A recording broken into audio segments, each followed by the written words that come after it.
যাইতাম, সবচেয়ে করুণ কাহিনী কি, ওর বাবা দলকে খুব ভালোবাসতো আর সব সময় বলতো যে কেউ পাশে না থাক, তার রহমান স্যার আমাদের পাশে থাকবে, আর দলের জন্য আমি জীবন দিয়ে গেলাম, এটা ইতিহাসের পাতায় লেখা থাকবে।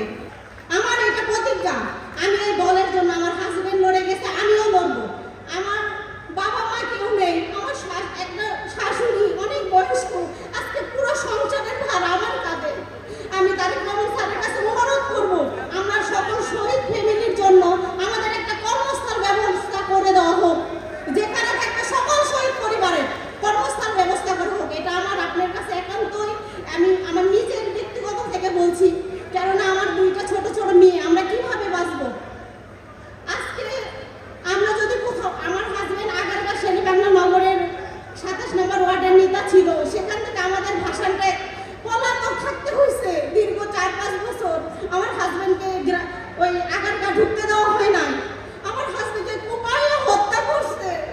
আমি চাই এরকম সুমন কোনো মানে কারো কাছ থেকে যেন হারিয়ে না যায়, এই সুমন যেন সবার মাঝে বেঁচে থাকে।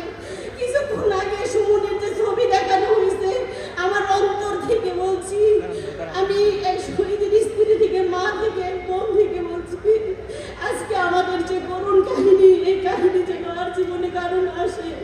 আমরা কি জানেন, স্বামী থাকতে আমরা বুঝি না স্বামীর কত মূল্য, কিন্তু আজকে আমি হারে হারে বুঝতে পারছি, স্বামী না থাকলে আমাদের ঘর ভাড়া, খাওয়া, বাচ্চাদের স্কুল